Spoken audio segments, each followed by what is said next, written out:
Hey YouTube, it's Annabelle. So I wanted to do a video on why we chose the house that we did to buy.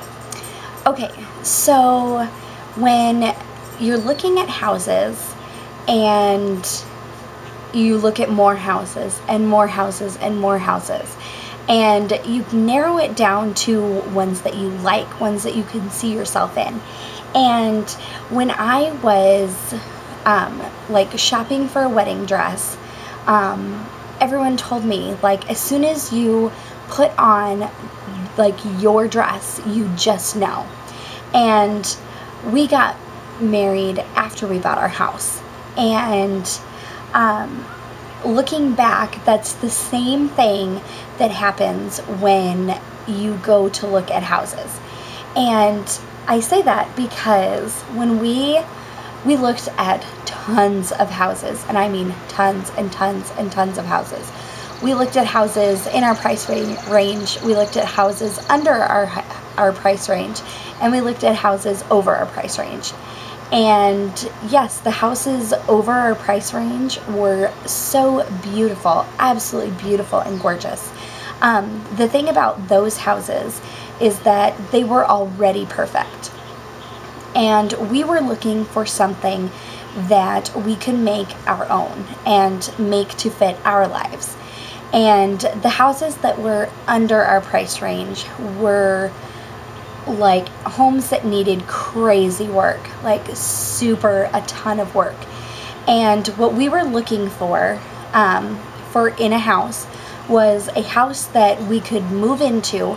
There was no major damages to it, and it was something that we could over a period of time slowly put money into and improve the asset while making it more functional, look nicer, more family friendly, just give it a facelift, and both inside and outside. So when we walked into our house, and we had put an offer on one house before we saw this house that we currently live in, and we were devastated when they wouldn't accept our offer. But with appraisal and what the house looked like, we were not willing to spend more than what we had offered. So that was a no-go, and we were bummed. But the minute that we walked into this house, now the outside of this house was not all that great. And again, you can't judge a book by its cover. When we walked into the house, now our house is, they call it a craftsman home, is what they call it. And when we walked in and we saw the arches and the woodwork and all of the, just, it brought a feeling that we wanted to like start our relationship, or our engagement and our marriage and our children and all of that kind of stuff. And it's in a great location. We are right next to a park. We have great trees and just wonderfulness around us. We're up on a hill, and it's fabulous. I love it. But back to that feeling, when you walk in, you just know that that is your home. Or another thing is like with the other house that we had put the offer in, it wasn't an instant, oh my gosh, this is it. That wasn't what that house was. That house was we were looking at more of the vision side of the house and what we could do with it and what we could make it into. And so that's why we had put that offer on that house, because we saw that future and what we could do with that house, and etc., etc. But that one fell through, and we had to move on, and we found this one a few months later, and we put an offer on it, and it was accepted, and it was just amazing. Like, the owners let us move in right away, before like everything was all said and done and final and everything.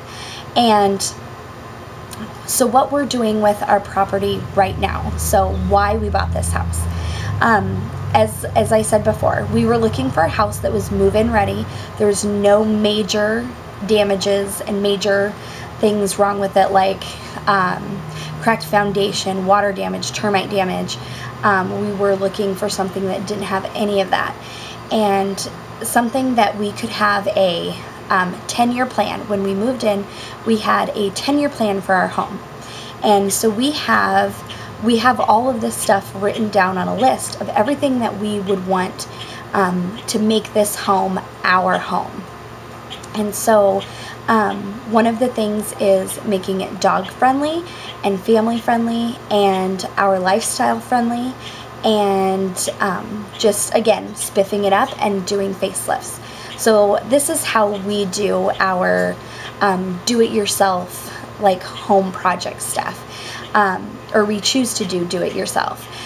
We have hired out 3 different things on our home, and that is electricity, plumbing, and the roof.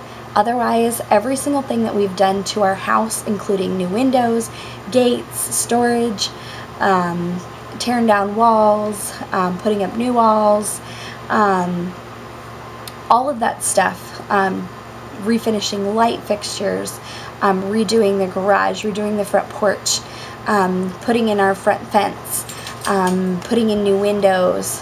Did I already say that? All of that stuff, my husband and I have done it ourselves.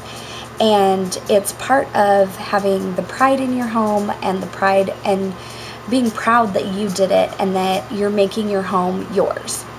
So in our 10-year plan, we've had things to increase the the asset value of our house.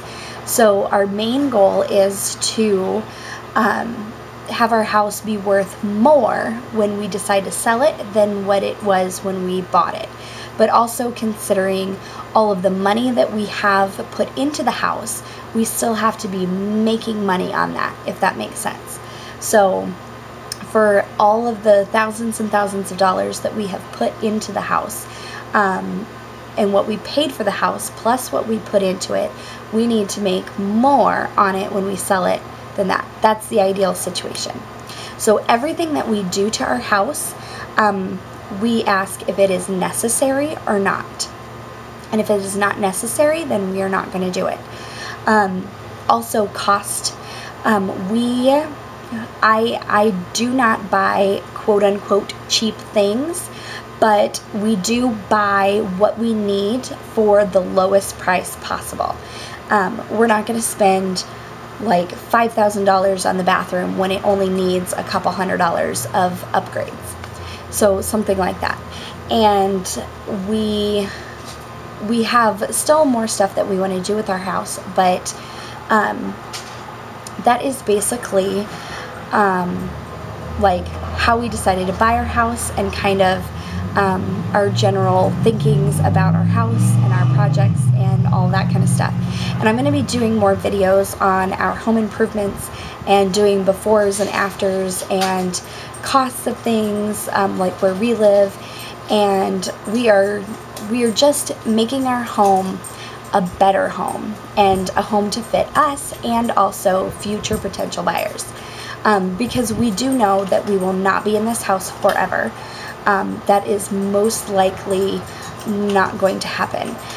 We do have a 10-year plan for this house, and we have lived here for 6 years, and we have about 85% of the things that we had wanted to do done already. So that is awesome. So I consider us ahead of our 10-year plan, and we do have some of the major things that we will still need to do are the things that are not necessarily super must-haves.